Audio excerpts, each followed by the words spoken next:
오늘은 임박한 심판의 모습에 대한 말씀입니다. 1절에서 이방 사람들처럼 기뻐하지 말라는 말씀은 이스라엘이 이방의 도움을 구하며 마치 그 안에 살 길이 있기라도 한 것처럼 착각하며 기뻐하는 모습을 배경으로 하고 있습니다. 이스라엘은 하나님의 백성으로 구별되어 존재해야 합니다. 그것이 이스라엘 백성들의 정체성일 뿐만 아니라 하나님의 백성으로서의 당연한 모습입니다. 특별한 모습이라고도 할 수 있는데 사무엘상 8장 5절에서 이스라엘이 하나님 앞에 왕을 구하면서 이런 말씀을 주십니다. 너희가 모든 나라와 같이 되고자 한다고 말입니다. 다시 말하면 이방 나라들처럼 되기를 원합니다. 하나님은 이스라엘이 특별한 나라, 하나님의 나라가 되기를 원하시는데 이스라엘은 하나님의 나라가 되는 것이 아니라 모든 나라와 같이 되기를, 그래서 그들에게 왕이 있는 것처럼 왕을 달라 하고 그들이 행하는 것들을 따라 행하고자 합니다. 문제는 여기서 끝나지 않습니다. 1절에서 타작 마당에서 하나님을 섬겨야 되는데 그것이 아니라 1절은 못된 짓을 했다라고 설명하는데 이것을 좀 직역하면 너희는 모든 타작 마당에서 창녀의 몸값을 받으며 좋아하고 있다가 됩니다. 이스라엘이 기뻐하는 것은 타작 마당으로 상징되는 풍요로움과 결실을 구했고 하나님께 구별된 자신들을 열방들에게 내어주고 우상에게 내어준 대가로 난잡한, 그리고 어떠한 우상들을 타작마당에 전시했을 수도 있습니다. 이것을 하나님은 음행으로 보셨습니다.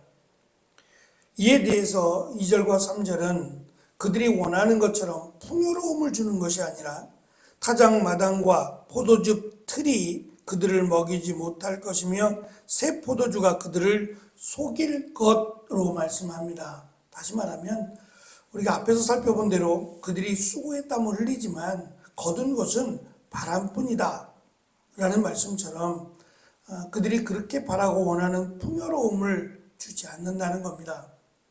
심지어는 그들이 겨우겨우 얻게 될 이 먹거리들도 빼앗기게 될 것으로 말씀합니다. 이것이 사실 이스라엘의 역사입니다. 그들의 어떤 수고와 노력이 주제가 아니라 믿음이 주제입니다.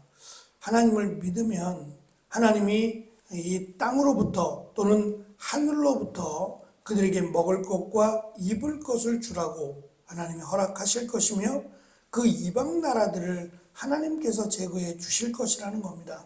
그것을 믿는 것을 성경은 믿음이라고 합니다. 장차 되어질 일들에 대한 이야기입니다. 미래에 대한 이야기인데 이 미래를 하나님이 주장하신다는 겁니다.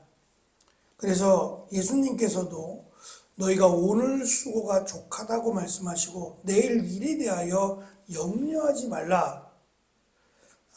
사실은 인간의 한계가 내일 일에 대한 것을 장담할 수 없는 거죠. 우리가 약속들을 미리미리 합니다. 내일 또는 모레 또는 일주일, 2주일 뒤에 약속을 하며 살아가지만 과연 그 약속을 지킬 수 있을까? 불안해하지 않습니다만 지킬 수 없을 수도 있어요. 어제 저녁에 그 노예 모임 중에 단톡방이 하나 있는데 그 단톡방에서 갑자기 이렇게 문자가 올라왔어요. 전 누군지 모르는데 이분이 주일학교 연합회를 꽤 오랫동안 담당하셨던 분인 것 같아요. 내용들을 보니까 저는 그분을 알지도 못하고 또 소속되어 있지도 않아서 뭐라고 문자를 남기기도 워낙 인원이 많다 보니까 이 참 단톡방이 한계인 것 같아요. 하나만 보내도 다 카톡하고 울려버리니까 조심스럽기도 하고 또 저는 친분도 없고 전혀 알지도 못하는 분이라서 뭐라고 애도의 문자를 남기기도 계속 이렇게 울려대니까 참 그래서 그냥 읽고 지나가 버렸는데, 내용인즉슨 이분이 갑자기 교통사고를 당하셨다는 거예요. 어제니까 주일이잖아요. 상황이 어떻게 됐는지 모르겠지만 가면서 오면서 교통사고를 당하신 건지, 아니면 길에서 걸어가시면서 교통사고를 당하신 건지 상황은 설명이 안 돼서 모르겠지만, 어쨌든 나이가 얼마 되지 않으셨고 또 갑작스러운 교통사고로 세상을 떠나셨다라고 하는 이 소식을 접하면서, 그래, 다른 날도 아니고 주일이니까 더 안타깝고, 또 한편으로는 우리가 정말 내일 일을 알 수 없구나라고 하는 그 우리의 한계를 다시 한번 느낄 수 있는 시간이었어요. 시간은 우리 것이 아닙니다. 돈으로 살 수도 없고요.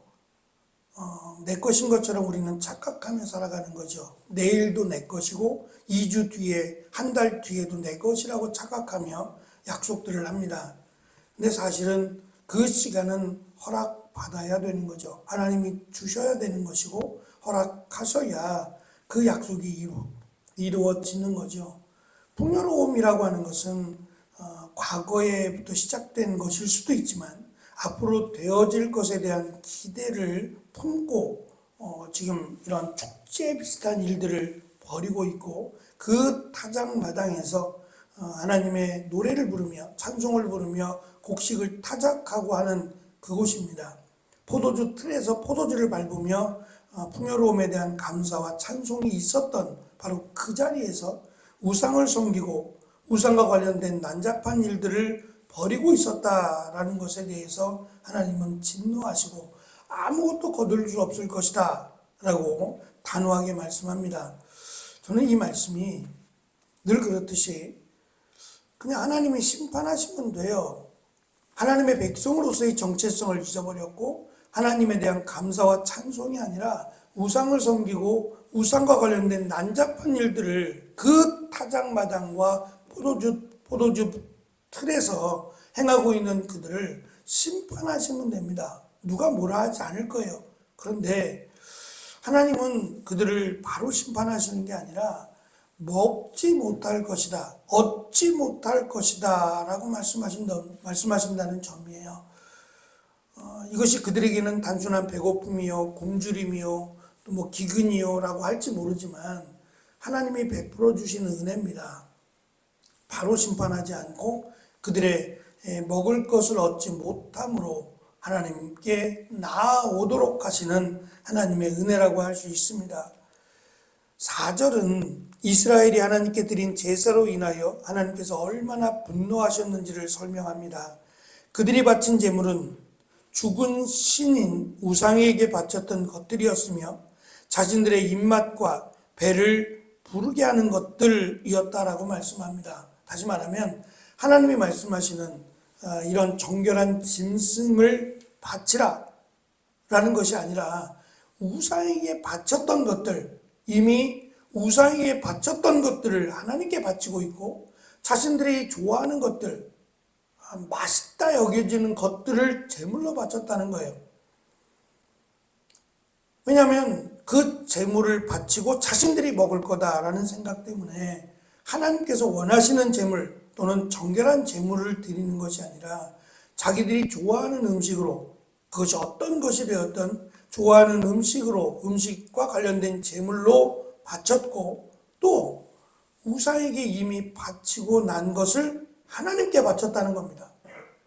그러니 하나님께서 얼마나 진노하셨을 것이며 하나님께서 분노하심이 마땅하다라고 하는 것을 가르쳐 줍니다. 이러한 모습은 결국 하나님이 먼저가 아니라 세상이 먼저고 내가 먼저다라는 생각에서 비롯된 겁니다. 우리가 세상을 살아나가지만 하나님이 우선이 되는, 하나님을 먼저 기억하고 살아가는 삶이 될 때에 하나님이 도우시고 하나님이 인도하신다라는 것이 성경이 우리에게 가르쳐주는 내용입니다. 하나님의 자녀, 하나님의 백성이기 때문에 마땅한 모습이죠. 우리에게 주어진 시간, 우리에게 주어진 삶 속에서 하나님을 온전히 믿는 그 믿음의 길을 걸어가는 귀한 한 주간의 삶이 되어지시는 은혜가 있기를 축원합니다. 기도하겠습니다.